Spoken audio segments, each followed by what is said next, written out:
Hey everyone, Jenny Lee here, and I'm here with my partner in crime, Angie, and we're the Nourish Your True Self team.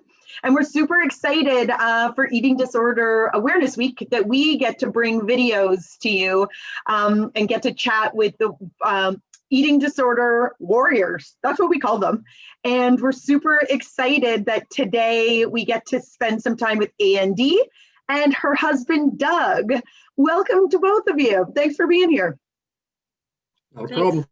Thank you. So you just did what I was supposed to do. So I'll just keep going. We wanted to have some videos because it's also our anniversary. We opened Nourish Your True Self exactly about a year ago, and we're really excited to just have some other people talking about their experiences. We put out an open call.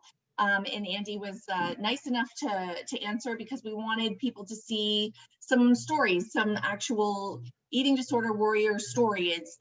So Andi was happy to help us out, and Doug was more than happy to also join to give us the perspective of the supporting spouse. So I just want to open it up to the two of you. What have you got to tell us? What's the big standout moments, or what kinds of things do you think people really miss and need to hear? I think Doug would probably agree with me that it never really completely goes away. You always have to be on the lookout for it. We experienced a trauma back in October. First thing that comes back is the ability to lose your appetite and all that terrible stuff. And so luckily we both we're on it and are working towards it, and I get all my standbys and all my safety measures, I guess, and everything I can ready to go. And we talk about it a lot, pretty much every day. We talk about eating and share a lot. And he reminded me today when I had some tears at lunch that he will never be mad at me for doing it. It might frustrate him, but he'll never be mad for it coming back and for me needing his help. Because you need help. We all need help, right? But yeah, when your head's messed up, you need help. Yeah. Andi, can you tell us what some of those safety measures are that you said you put some safety measures into place? What are some of those? A lot of it with me is getting food, making very accessible food handy. I buy like the fruit to go bars. I buy healthy nutritional bars. Ensures, as much as we hated that word back once upon a time in Homewood, ensures I have them in the cupboard.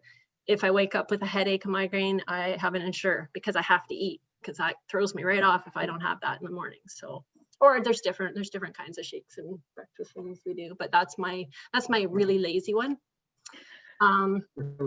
Yeah, here comes our cat. Oh, Yeah. Sorry. They know when you're on. Yeah, we have two that look the same exactly, except one's a boy, one's a girl. What else do I have?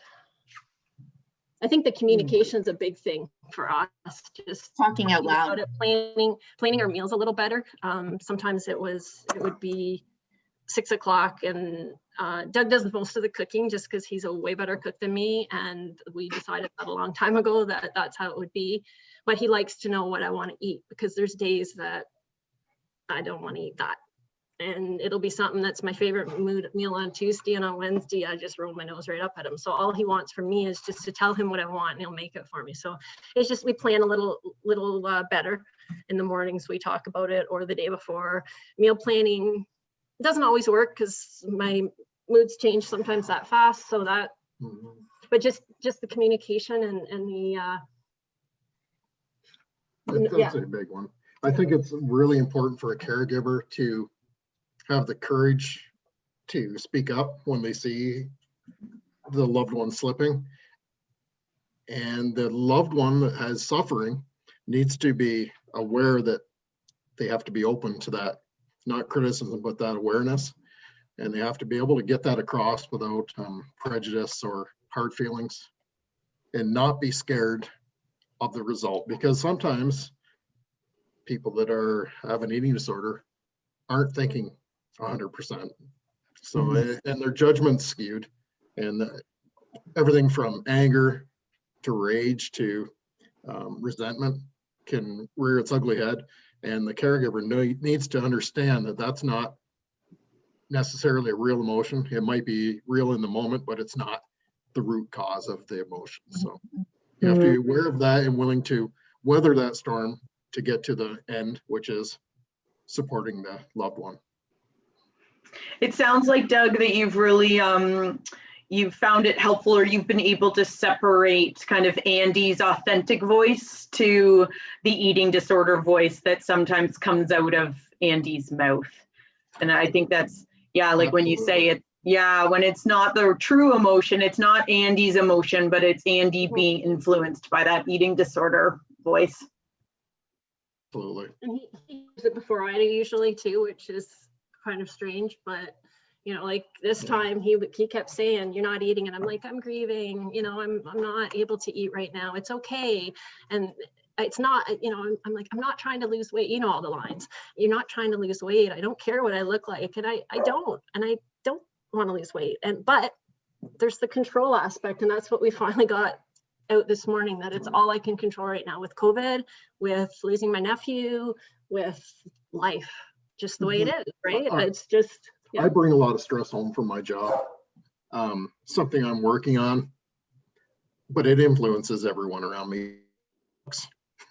They can sense when I'm stressed. So I'm aware of that, working not to bring that home, because any little extra stressor is enough to put past the tipping point with an eating disorder, I've noticed, or especially with Andi. So trying to keep that stress levels to a minimum as much as you can these days seems really important in our relationship. Yeah. Yeah, I think it's amazing when you guys talk about communication and the open communication. I imagine that didn't start right in the very beginning, but it sounds like in time you've really grown into like this beautiful way of communicating in order to be able to support Andi in the way that she needs, but Andi also for you to be able to talk about what's going on for you and your eating disorder journey. Absolutely. Yes. Yeah. Yes. It was some challenges for sure, but we're here, and it wasn't all doom and gloom, but it was a challenge. Yeah, right. Yeah, you know me, Andi, I can speak from experience. I know that well, right? And but you're right. I love that idea that not there might be some hard days, but they're not all dark and gloomy. Yeah. And I'm just so I love that you both were able to come on here today and share your story together. I mean, I think it strengthens that idea about, you know, we're not in this by ourselves, and we can't always do things on our own. And so I love that you guys are a beautiful example that communication and support can happen, and people can live in recovery in a supportive, non-judgmental way. And Doug, thank you for all that you do for Andi. And Andi, thanks for being open to coming online today and sharing a bit about your story with us. Oh, no worries. Yeah. Andi, one last thing before we go. If you had to tell those other warriors out there something for them to take away, what would you tell them today? Well, I think the thing that I say now, and it's like I said to you when we first talked about me doing this, was that if you can help one person with your story, then you're helping one person. And you know what? You're always helping yourself when you share. That's what love that. Thank you so much. Thank you so much for all of that. And check back later, check back every day. Our followers, we're going to be posting videos every day for eating disorder. We'll be posting more videos. Yes. We look forward to sharing more with you. I look forward to seeing them all, everybody's stories. Bye. Thank you. Thanks.